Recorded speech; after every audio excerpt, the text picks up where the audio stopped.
you may not believe in yourself, but I believe in you. Like, I know you can do it. And if you can believe that I believe in you, you borrow the belief that I have for you, you're going to make it happen.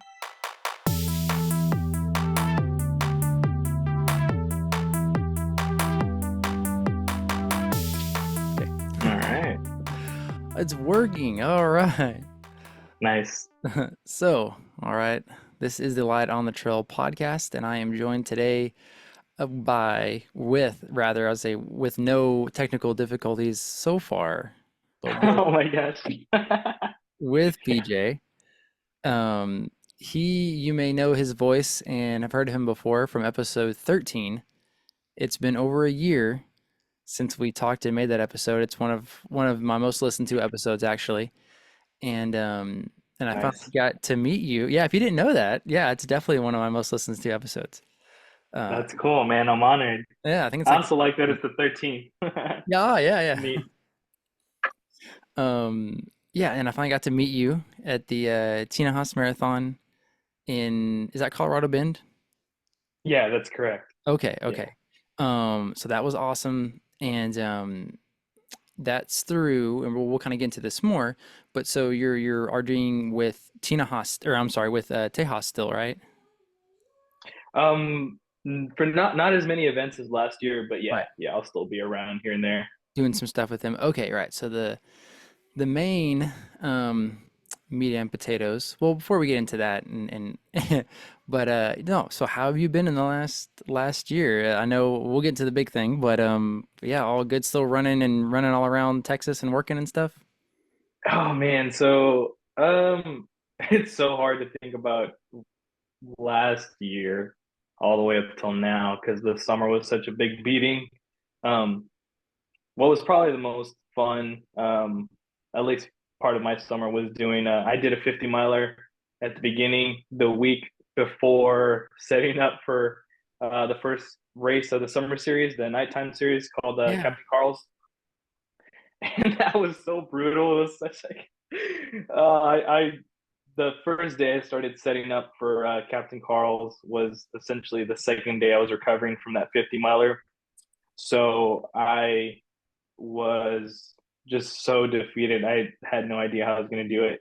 Um, and then every race after that was kind of also a beating. It's just summer is so hot, even at night.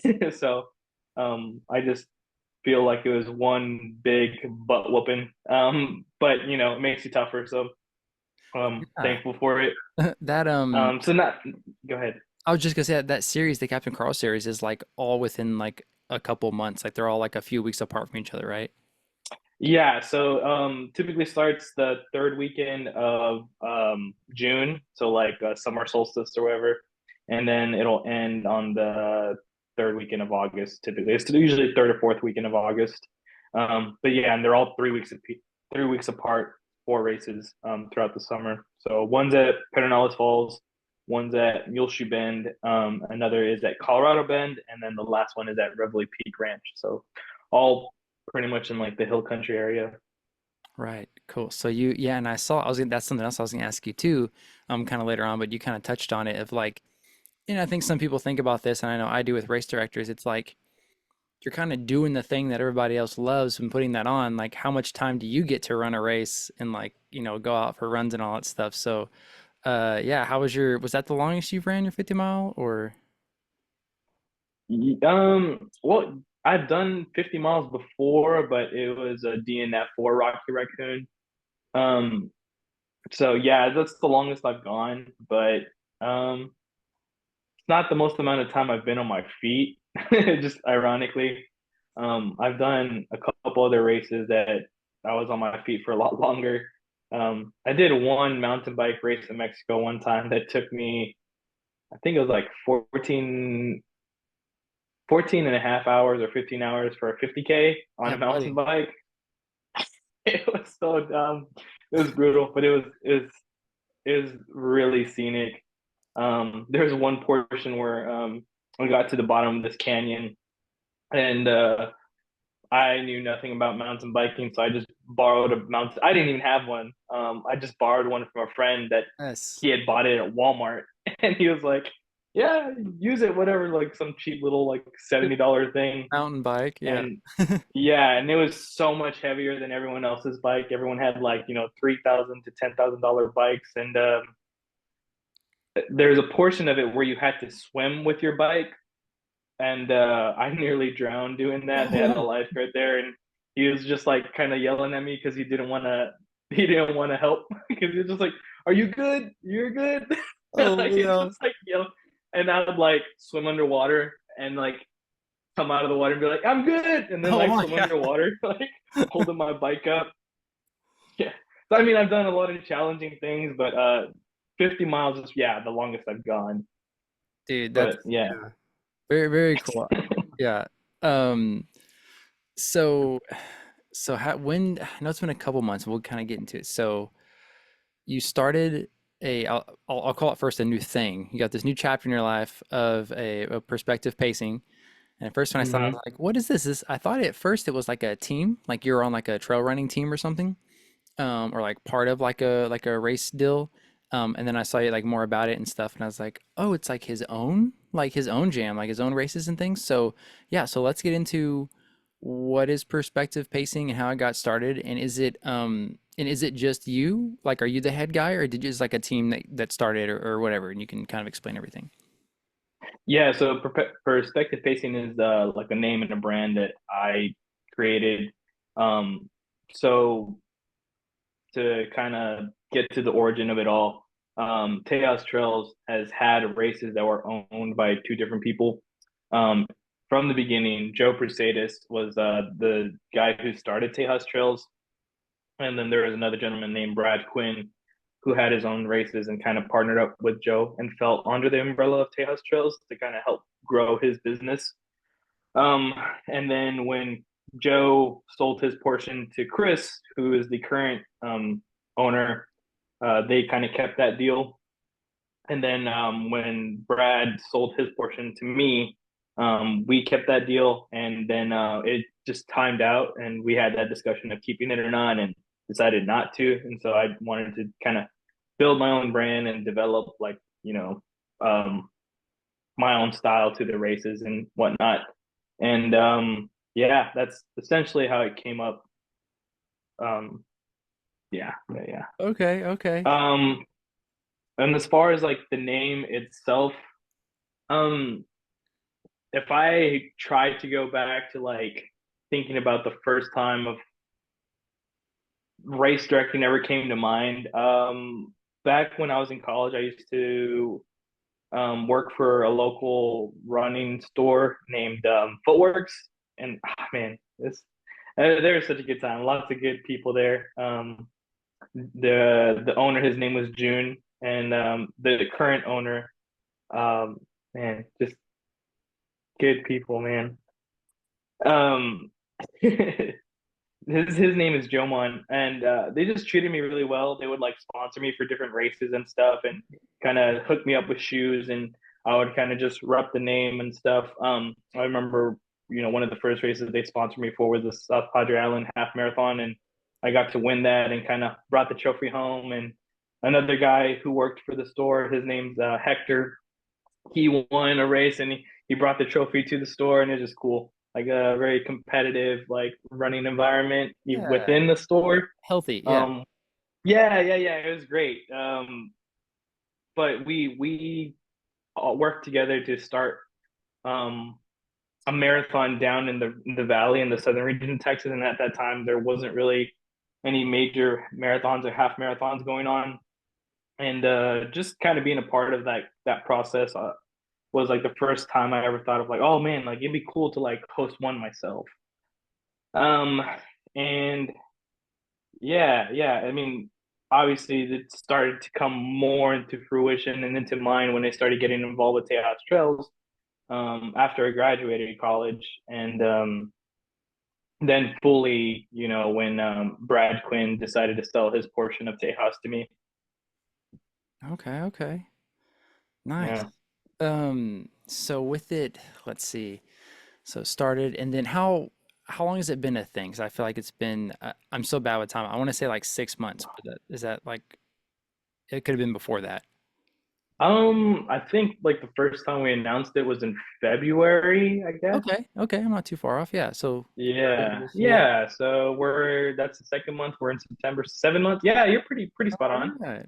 Wow, go Yeah, nice. me. Yeah, so six. Yeah, right. Yeah, No, no, wow. doing your homework. Nice. Cool, man. So let's talk about this like killer logo that it is. Anyone that's listening to this, you can look it up and Google in there on Instagram and Facebook and everything. But so it kind of looks like to me, and I don't know, sometimes you look at a logo and you're like, ah, it just looks cool. And someone's like, no, no, this is the story behind it. And you're like, holy cow. And sometimes it's just like, yeah, it looks cool.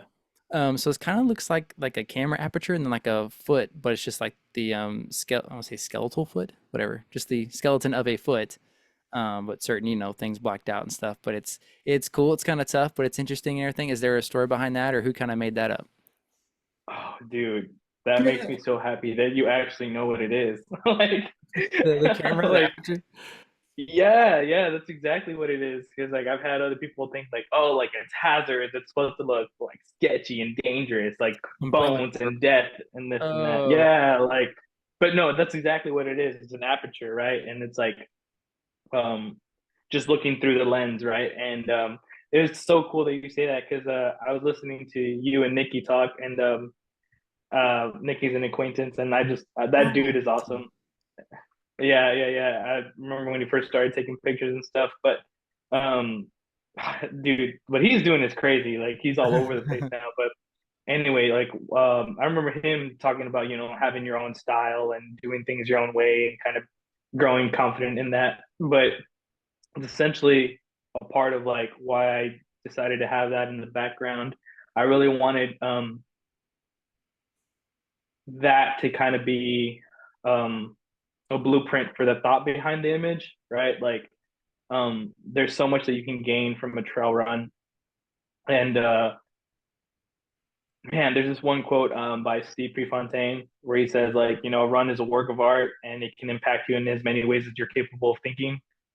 So if you have a really creative mind and you can think 1,000 thoughts, then running is going to impact you in 1,000 different ways.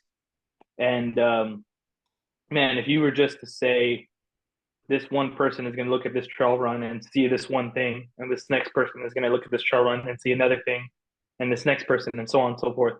You just have one thought from 250 people. That's 250 unique ways that they've seen a run, and that's something of value that you can gain from it. Not even just for yourself, but for others, right? And I just think that the lens kind of captures that idea of like you know impact and for like just point of view and being able to see things in a different way that can change your life. yeah, yeah, So yeah, that's that specific part. And as far as the foot, I wanted something that was related to um the beauty of the pain of ultra running cool, and trail running and competitive endurance sports. um and if there is one uh kind of teacher in life, um not to be like morbid, but like I think it's death, right? Or like people dying. it will happen. No one can escape. That's the one of the constant things, right? It will happen. Oh, I do think it teaches you perspective, and it teaches you gratitude, and it teaches you like to kind of look outside the box a bit, maybe outside yourself, and recognize that the world is bigger than you. um like I don't know if you've ever lost someone, you're thankful for the good memories, and you're thankful for the people that you still do have, and you're thankful, there's a lot of gratitude behind Yeah. death and the loss of someone. And um again, not trying to get all sad and everything, No. but the first time the thought came to me was when like I felt like I almost died, or I was going to die during COVID. And one of the things that I specifically was clinging on to was just the thought of like being so thankful for running, because I don't think that I would have survived through COVID had I not been actively running and putting in miles. Um, I was just trying to compare myself. Like, imagine if I wasn't running, 40 miles a week, then I don't think I'd be able to breathe right now. And yeah, so I was just like, if there's one thing I'm truly thankful for, um, and would like to let people know is that like running teaches you perspective, and perspective can change your life. Yeah, that's solid. That's that's really good because it is so much about perspective. I think I've talked to kind of about that kind of mindset plenty of times, and I've got a I can't remember the name of the episode, but it's like positive perspective or like something about like adjusting fire and stuff. And then there's so much that like, and another good quote that I had another guest on kind of say is one of my favorites too, is the whole like, comparison is the thief of happiness and stuff. But because you're kind of, you don't worry about what they're doing or don't worry about their perspective. It's all, you can learn so much from what you can go through or what you're doing. And then when you do hard things, you realize, like I'm still here and I'm alive. And especially if you get, a near death experience, or if you had someone that, passed away and you wish they were still here, it kind of puts a different frame in your mind, or that again, that perspective of like, am I living fully? I've told, Hmm. I like the whole reference of a book. If your life was a book, would anyone read it? And so, I always think like if someone, it's pushed me, um, it might have been in my recent race or another, anyway, but times before I think like, man, if someone was reading this book and they got to this chapter and it said, Frank's so and so race, or PJ's whatever race here, and it's like one page long, and it's like, and then things got really sucky and he quit.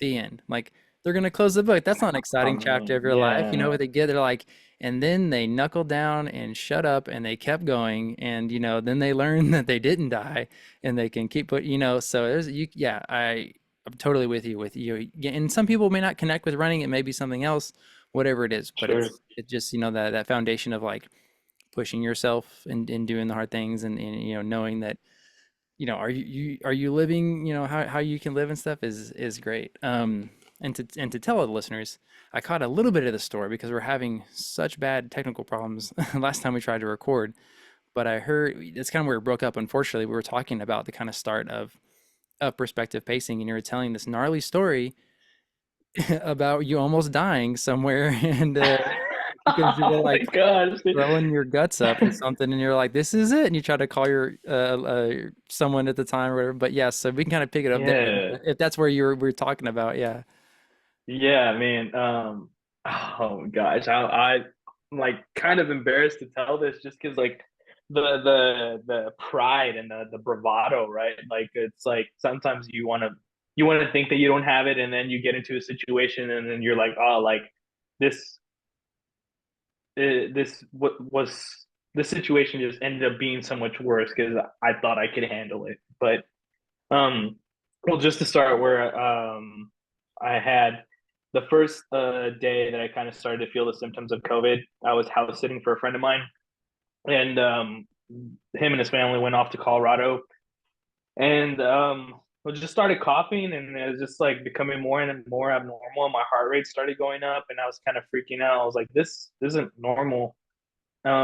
So I don't know. I mean, I'm pretty conscious about my heart rate and resting heart rate. Just being a runner is right. something I always pay attention to. So I called my girlfriend and I was just like, "Hey, like, I'm gonna text you in about 30 minutes, and I'm gonna let you know if I need EMS or not. And if you don't hear from me in like 30 minutes, like, go ahead and call, and this is Oh where my I'm gosh. at." Like if something's off. And kind of I texted like I have a group chat with my family, and I kind of told them the same thing. So 30 minutes go by, and I'm like, okay, like that was kind of just like a freak thing. What was happening is I was coughing, and I was coughing so much and so frequently that I couldn't take breaths in between coughs. So it just felt like I was losing more and more air and about to pass out. But kind of finally got my bearings after 30 minutes, and my girlfriend was freaking out. So she's like, I already called them. As I called her, I was like, no, like I'm good. Like, no, Oh no, no. call, tell them that. Like, figure out how to tell them not to come. Like, if they get here, I'm just gonna send them away. Oh my gosh. Long story short, 5 minutes later, I was like puking and just fearing that I was gonna drown in my own puke and coughing. Like it was so bad. So I couldn't even manage a call, so I just sent a text as I was coughing. And when the EMS got there, it was so wild. EMS was like, the hospital's only a mile away. Like you don't have anyone that you can come and pick you up. And as I was about to talk to him, I threw up in his face. Like not like on his face, but like by his In shoes, front and of he had him. to like Okay. back away from me. And I was just like, I was about to try and answer. I was like, dude, cannot, I can't operate. Like I'm not functional and I can't do anything right now. Like I can barely breathe. Like, And he's like, all right, like just we'll guide you in and hold this bucket. And like I just sat in the ambulance and was throwing up and coughing and like kind of like phasing in and out. And the one of the paramedics, he was just kind of holding me to make sure I didn't fall over. And they put me in a room and they give me a steroid shot on my butt. And just like that, I was fine. Like it was crazy. I was like, "What the heck is going on?" Boy. I couldn't have been in the hospital for more than like 45, 50 minutes, and they're like, "All right, you're good. Like, you can get going."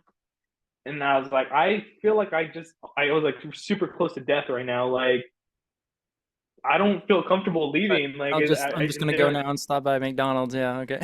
yeah, yeah. I was like, what the heck? And they're like, well, like you're fine. Like we had nothing to treat you with. Like there's nothing you can get here that you wouldn't have at home. Like if you start to feel bad, just come back. And I was like, what? Like, all right, like what do I do? And so I leave the hospital and I was trying to get a ride back, but no Ubers and or taxis would take me because they were like, oh, I mean, this is the high point of COVID, so it's like Right, they're pretty full. summer 2020, yeah, summer 2020. Um, and yeah, I was like, all right, well, I'm just gonna walk back. It's only a mile, and I kid you not, from the hospital to like a quarter mile down the road, I was like heaving. I was like on my like hands on my knees, like bent over, just like, oh my god, like like I was like looking for a bench to sit on, and then like looking at my heart rate's like 175, 180, and I'm just walking. I'm not even like briskly walking. I'm just like Gosh. cruising. Um, and I'm like, all right, like I'm gonna look for the next bench and kind of treat it like intervals, right? Like I'm gonna go this far, then rest, go this far, then rest, go this far until I get to a mile. And about half a mile, three-quarters of a mile away, I was like, I'm not gonna make it, man. Like I'm so dumb. Like what do I do? So I start hitchhiking, and um, first guy, I was like, hey, just to let you know, like I was trying to be like at least 6 feet away, and like, hey, this is where I need to go. I'll give you $20. I have COVID. I can sit in the back of the truck. Yeah, yeah. Um, I just need to get a ride there. And he was like, oh man, like I have kids. And I was like, okay, don't worry about it. Don't even think about it. Like just go.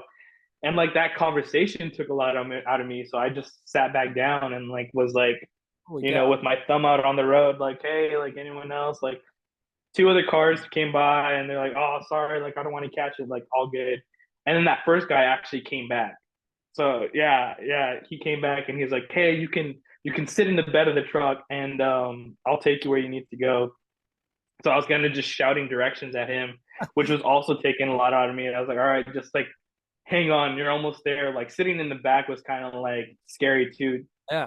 Like I've ridden in the back of trucks like all my life, but like I've never The felt like I was strength. gonna pass out. Just keeping myself up and operating was like a full on like effort.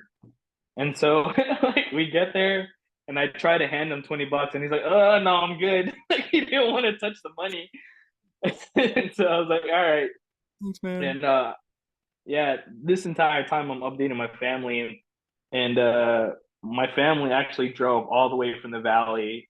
Because like all my friends, most of my friends are like teachers in the area or like It's in Colorado or it's Texas? summertime in Texas. So Okay. yeah, so most of my friends are teachers and stuff, and most of my friends operate with like that calendar. So like summertime, everyone's on vacation. So like every single one of my friends that I could think of weren't around. And I was like, oh man, I can't really like reach out to anyone. So my family actually drove up from the valley, and then they picked me up, and then they took me to the valley. And I just like felt myself getting weaker and weaker and throwing up more and more. And like I was like, I don't even have stuff to throw up, and I'm still throwing up. So frustrating. Um, yeah, man. And to make a long story short, I spent the next 10 days just losing weight and throwing up. I couldn't hold anything down. I probably, in the first 2 days were the ones I threw up the most. I probably lost about like 15 pounds in 2 days. Ah, And I just couldn't eat anything. I did lose my smell, my sense of taste and smell. Um, yeah, but it wasn't in like till like day 9 that I feel I could like stand on my feet. Like it was every night, dude. Every night I would go to bed, or I was in bed the entire time. I was in bed however many hours that is, like 200 plus hours. And I would think like, oh man, like I don't want to sleep. Like, what if I don't wake up? Like I was just like yikes. Yeah. coughing, yeah, and I was like, I mean, you have a lot of time to think to yourself when you're in that situation, and then like I would tell myself at the end of each night, like I can't end the night thinking this way. Like I have to think that I'm strong. I have to think that I can get through it. I have to. That I can't choose anything else. Like, and it is a choice. Like you got to choose whether you're going to be this person or that person at a particular moment when things are tough. And like that's the toughest thing I've been through because like I I was saying it, but I don't know that I believed it, but I wanted to. And just engaging in the actions, engaging in the thought process helped.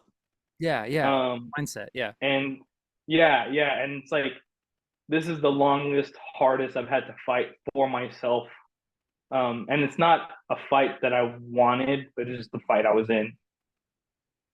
So, I'd be crying and stuff just in bed and just like, oh man, like, dude, like, what if my sister doesn't have a brother? Like, how am I gonna go to my sister's wedding? Or like, My my gosh. parents are gonna bury me? Like, dude, I'm like getting choked up about it. Like, I was thinking all of that, dude. I was thinking every day, like, just like I can choose to let go. I can choose to just be in peace. I've been a good person. Like, I'm okay, like dying. Like, I don't want to say I'm okay with dying, man. My story's not done. Like, oh man. And so like I was really working on changing how I was thinking um in order to get through that because it was tough, dude. I was that scared and I was that like, all right, there's a way to get out of this.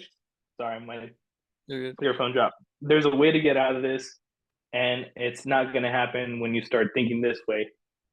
Picture you're the type of individual that's going to get through this and start behaving that like that person, and at the very least thinking like that person, and like just look back for the little wins where you did something that was tough.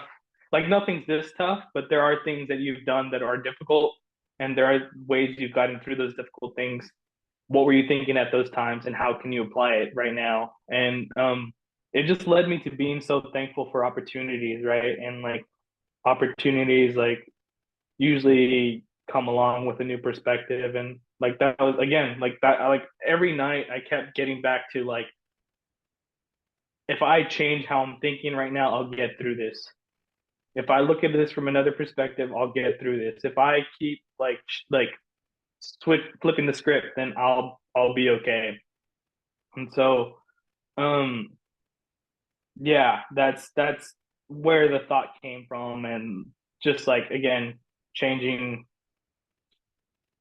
my perspective on my life at the current time. And Yeah. I was like, the only other thing in life that can equate to going through like a near death experience is something similar but not as intense, right? Which is trail running, ultra running, like, endurance sports. Like I think, you know, you're pushing yourself.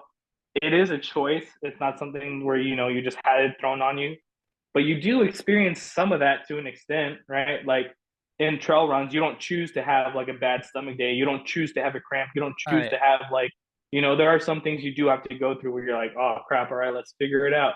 I can say like my race sucks, or I can change my perspective and say, this is a learning opportunity to handle a tough situation. How would a person who is going to get through this act, and how do I start engaging in those behaviors? Yeah. But yeah, that was like where the first um iteration of the brand and the name started to come in. So I wanted an Okay. image of something that like kind of res- resonates with that experience. So like death, perspective, trail running, ultra running. So that's where like the foot came in, right? So it's like All right. See, that's what I'm talking about. Yeah. The story, I got to hear a little bit of that before, but I'm glad we can finish it. Hear the whole picture of it, and that's um yeah, kind of in a nutshell, like adversity, and adapting is such a big part of of everything in life. And then so when it's things that are thrown on us that we can't control, like COVID or something else, and you're kind of forced to put in that it go in that direction that you didn't want to, and you're kind of made to adapt. um Necessity is the mother of invention, or however you want to word it, but like that pushes you and opens up spots that you like, I guess this is what I'm doing, or like I have to have this better mindset to get through it and stuff. And the same thing with running.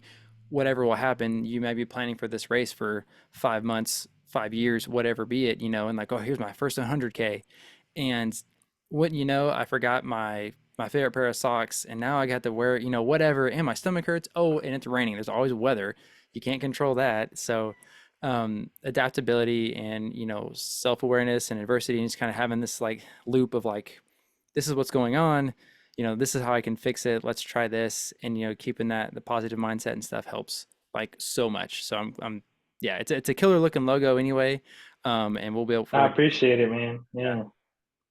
With that, and now perspective pacing is a thing.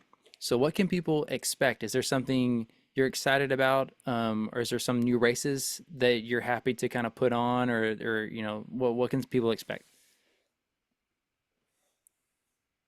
Yeah, man. So right now currently I have 11 races and a couple more that I'm wanting to put on. But the new ones that are coming out is one is called Conquer the Canyon, and that's at Palo Duro, and Sweet. it's going to be hosted by Maris Adventure Park. So it's like trails that haven't really ever been touched. So it's like man, it's such an epic place to be. I don't know if you've ever been to Palo Duro State Park, but this is a not on the same side of the canyon. Well, if you have, like, that's where the Lantern Rock is. It's like pretty Oh, scenic and well known. I But haven't been there. Yeah. Palo Duro is yeah, man, it's gorgeous out there, and the it's the second largest canyon in all of the U.S. I don't know if it's the world. I'm pretty sure it's the U.S., but yeah, it's huge. It's insane. But this is like the other side of the canyon that not a lot of people have experienced. So it's pretty epic, pretty Oh scenic. wow. It's I don't know if you've ever hit any mountaintops, but that small feeling where you're like, oh man, like this is like I'm just one person. You kind of get Right. that feeling of being out there.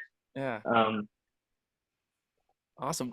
so that's the next one coming up, and that's next weekend on the September 14th.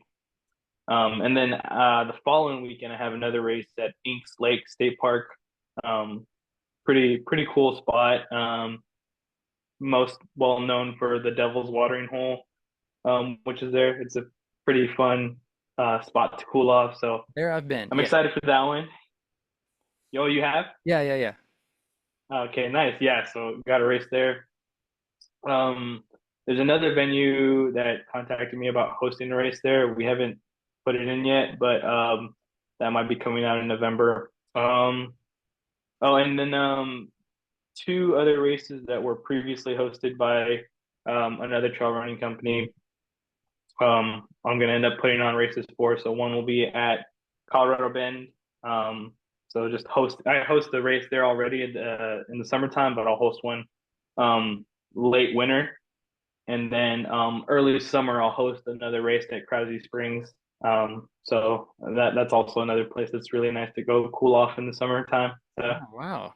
yeah, and then yeah, I'll have all the same ones I always have, which is the four Captain Carl's, the Trivium Marathon, which is in Marble Falls. It's a road race. A couple other distances included in that. There's a 5K, 10K, half marathon, marathon, 50K.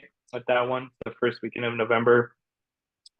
And then the two other races that I currently have, sorry, three other races I currently have, um, starting towards the beginning of the year. I'm helping a friend of mine who's near and dear to me that was a big part of the trail running community when she was here in Texas, but now she lives in Colorado. Her name's Ashley Forshey. She's putting on this race called Ricochet's Riot Oh, yeah. out in Heard of that. Killeen. Yeah, yeah, yeah. Yeah, yeah, yeah. So I'll be helping her put it on. It's not my race, it's hers, but I help her direct it. Um, and that'll be the last weekend of March in 2025. And then the other race I have, which is probably my one of my favorites, even though I've never run it, is Spider Mountain. It's man, it's so unique. It's so cool. It's a small venue, so like everyone's kind of hanging out the entire time since Okay. like it's a 4 mile loop and it's up and down this one mountain and you get a lot of elevation. And it has the only chairlift in Texas, so it's pretty neat because it's incorporated into the event.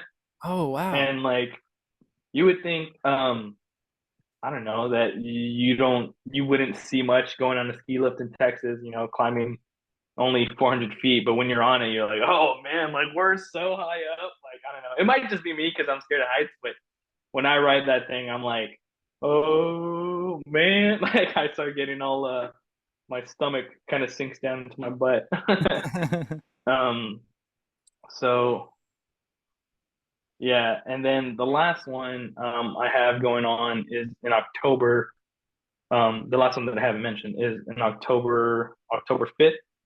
And that's called the Queen City Trail Run. And it's at the state park that I used to run at a lot when I was growing up, when I was running high school cross country.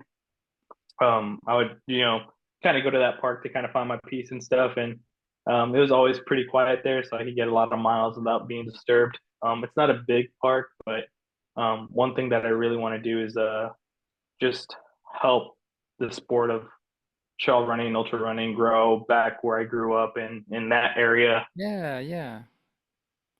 Very good. I know internet's acting so bad right now. I have a storm that's blowing in like right now and it's raining. We had we had good service before and now it's going in and out, unfortunately. It's been a struggle. Yeah. You can hear me now, maybe a little better? You're in. Yeah, it did it out. Struggle, guys. We've been trying. It's either way. Um, it's been great. I've looked at all the races that you have kind of put in, and I've been watching them. The Spider Mountain one does seem pretty cool. The Captain Carl series, it sounds super unique. And it being the night races as well. I'd love to do that. I got to get my list of races lined up for the year coming too. So I'll definitely be looking into some of those. I've heard nothing but wonderful things about Palo Duro. I'd love to go out there. So maybe a year from now, I guess, if it's gonna take that long, till that one comes back around in. I don't know if we're back or if you can hear. What was it called? The Canyon something or another? The one you have in Palo Duro?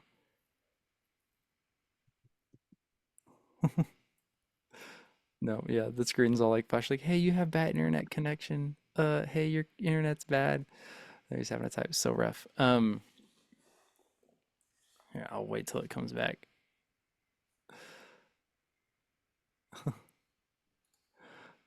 I'll tell you what I kind of did here. I guess I heard something of the calendar, something about Spider Mountain, something about the canyon race we're having, and then you kind of wanting to see your calendar, see what you can make and stuff. Yeah, yeah, pretty much it. Yeah, and then what's the name of the Palo Duro Canyon something? Conquer the Canyon. That's it. I knew it sounded really cool. Yeah, there you Conquer the Canyon. So go. Yeah. I'll have to hopefully do that next year. Now, and hopefully if it comes in again, you can hear me, but I'm just going to read off, there's a quote looking through your website. And again, y'all can, Google this and Perspective Pacing's website will come up. But there's a quote you have on there, and we kind of talked about this whole mindset and perspective stuff, already. But so there's a quote on the about perspective page, and at the very bottom, and it says, "The confidence you can gain in trail and ultra running is so applicable to so many other aspects of life," kind of like we were talking about.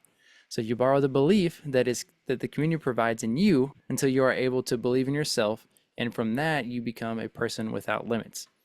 And I thought that was solid, like super, super good. And he kind of incorporates what we've been talking about, the whole just mindset. And when people believe in you, and in the trail running community is such a great community already, um, you get so encouraged and kind of pushed, by the people around you. And when you have great, a race company and a great racing director, it makes everything just move so much better and so much more enjoyable. So I'm glad you put that on there too. And I was also going to ask about, again, if you can hear me and reply yet, but the Texas Country Reporter interview that you got to do, and how that came about. Man, thank you for that. That means a lot.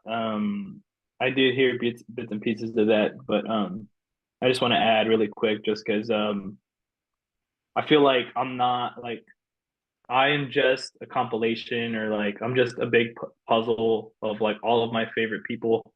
Like I take something from this person, that person, and I keep it for myself because I'm like, oh man, that's gonna be so valuable. That's gonna help me in life. And the first person ever to tell me, like you may not believe in yourself, but I believe in you. Like I know you can do it. And if you can believe that I believe in you, you borrow the belief that I have for you, you're gonna make it happen. Yeah. And that was my coach. He's like, borrow my belief in you until you believe in yourself.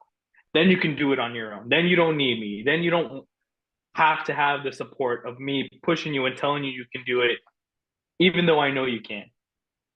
And that was my coach in college. His name was Coach Morgan.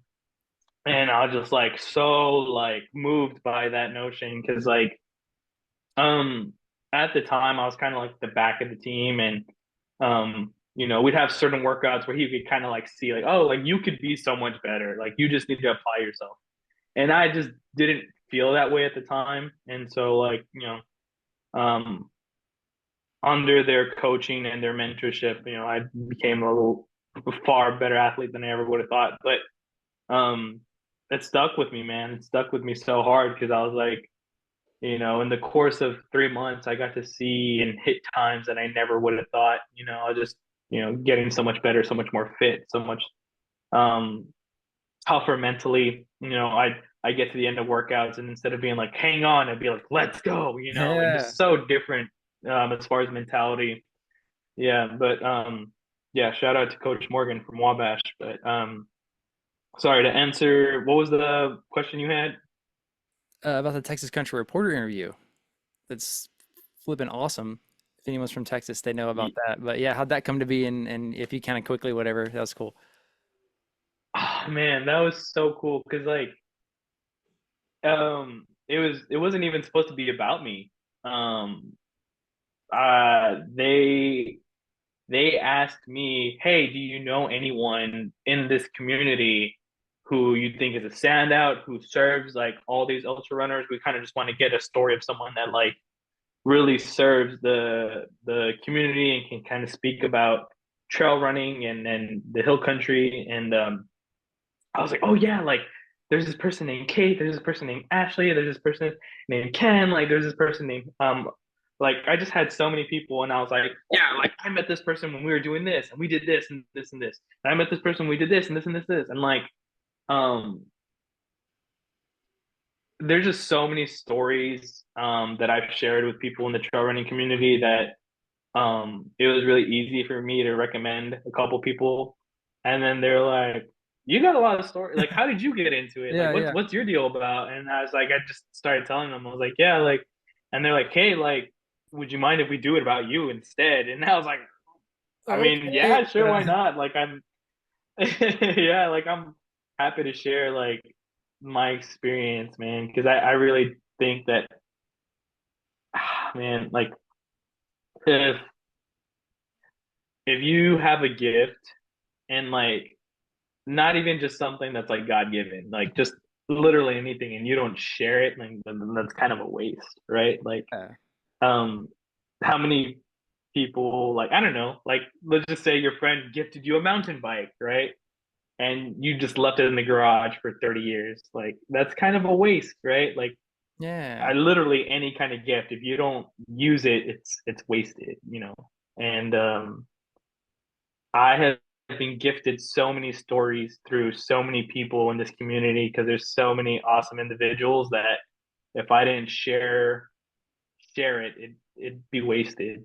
So I really do think that like kind of telling your story is a gift. Like this podcast is a gift. Like you get to relate on another level to different types of people that you may not have otherwise done.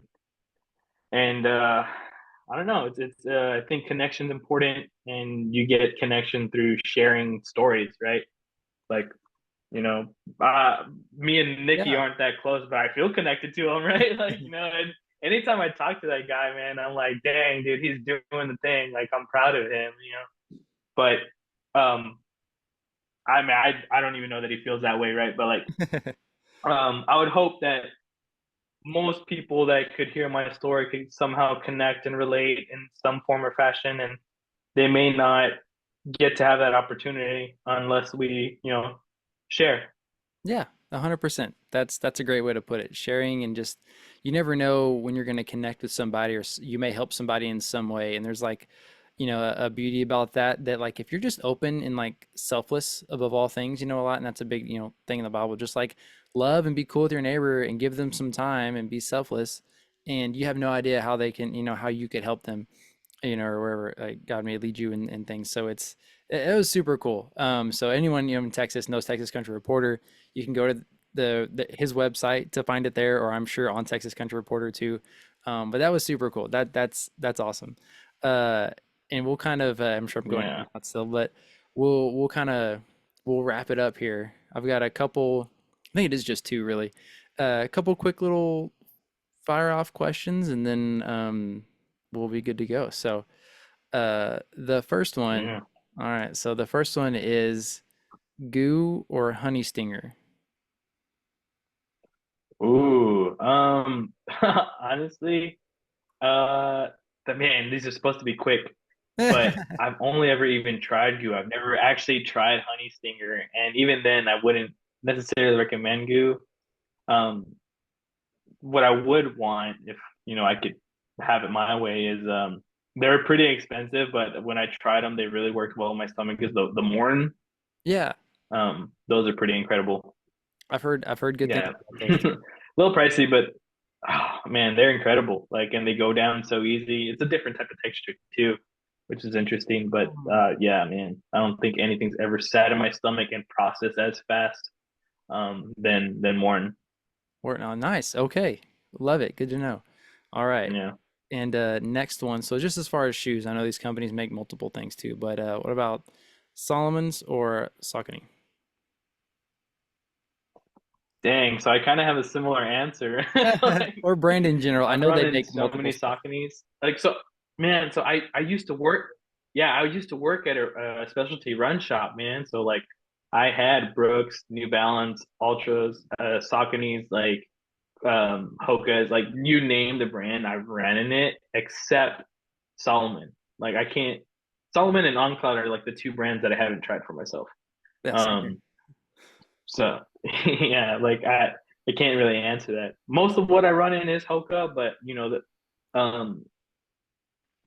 for anyone running out there that's ignorant about the deal with shoes, you can pretty much find something in every brand that's right for you, but you just need a specific model for your foot. So you can find something in almost any, just make sure it's the right model. So Nice. I don't know. I like that. Yeah, and I totally agree with that. I have a Solomon running vest, but I haven't worn any of their shoes. Heard good things. I don't have any Saucony trails. Yeah. I have a road shoe, like it, whatever. But they're fun names. It's fun little questions. And then lastly, Yeah. um, So any tips for someone starting a running company or like a sport company like you, or someone wanted to be a race director?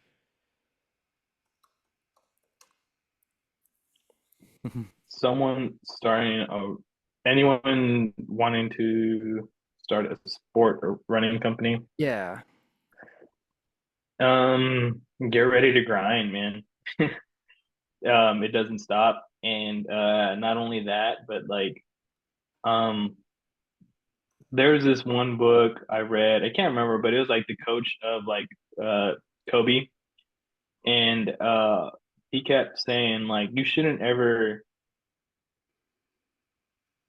like don't get used to like the end of something, right? Like no matter what, you just keep it moving. Like keep going, don't stop. Like the journey never ends. The journey ends when you die. Like, like if you're not squeezing every little last juice out of that lemon, like you're not getting everything out of it, right? And like that's how you should see a business. That's how you should see relationships. That's how you should see a lot of things in life, right? Like if you're not getting the most out of it, then like why engage? Like why even partake? So and I think that's the more profound in owning any type of business, but you definitely have to physically be ready for that just as much as mentally when owning a running business. Like you gotta get ready to keep going nonstop. Yeah, So just kind of know that, practice it, and I mean you'll see results, that's I very cool. believe. Yeah, especially with if someone wants to put on a race, you've had a good idea for a race, kind of like you know, kind of a little bit like your story, or this person wants to be a race director. Um, it's awesome. You have so much responsibility, and because of that, you can do a great thing for the community. But again, back to the responsibility, there's people out there running and they could get hurt, and you got to be know about the aid stations and set up things and be in contact with the the park rangers and everything else like that. So there's that whole layer of stuff too, but it's with great responsibility comes some awesome opportunities of things too. So um Yeah. lastly, The man, only go ahead. Sorry, before you ask the next thing, I wouldn't feel like I was being completely honest here unless I said these next two things. But um, the next two other things I would have to mention is that just you got to be passionate, man. You gotta do it knowing you might lose money on something. You can't be a great race director unless you're doing it for the right reason. And if there's no passion behind it, then you're not going to get good results. Like you have to want it, want a great race versus want you know a good check. You know, Yeah, yeah. and then the other thing is um, searching for knowledge is important. You got to do your homework. You got to become a student in the ultra running world. You can't be afraid to reach out. You can't be afraid to ask for help. You can't be afraid to, look for answers in places you may not feel comfortable looking. Um, but yeah, those are the other two things I would say if you're trying to get into it and trying to get started. Um, and if you are, let me know. I'm always happy to like give insight and, That's great. help. Yeah, Think no, it's a beautiful thing, man. I would take some information from PJ if you could. Yeah, he's a wealth of knowledge, and you put it very well. That's great, man. So, dude, I'm so glad we got to catch up again and everything. Lastly, where that we've piqued the interest in some people, where is some places that someone can find you or learn more about you or your company? Sorry if I caught that right. It's where can people find me and where can people yeah. So in on social media and Facebook, it's just perspective pacing. Sorry, Facebook is perspective pacing events. Instagram, it's at perspective pacing, and online it's www.perspectivepacing.com. Eh. Pretty simple. It's all the same. Awesome, dude. Yeah, thank you so much for your time and your patience. Like I said, we we got it kind of figured out with the the whole interviewing thing online and stuff. So, It's always a treat, brother, and I can't wait to run another race of yours and stuff. No, I appreciate it, man. We got to catch up some more. I really wanted to ask you how your night run went, man. But I know we're getting short on time here, so um, Yeah, I can fill you in a little bit more. That's the next episode that's about to come out too. So, uh, but it was a great oh, time. Yeah, got we'll it. catch up. Nice. Yeah, Awesome, buddy. All right, yeah. thank I'm you. excited to listen to it then. All right, man. Appreciate it.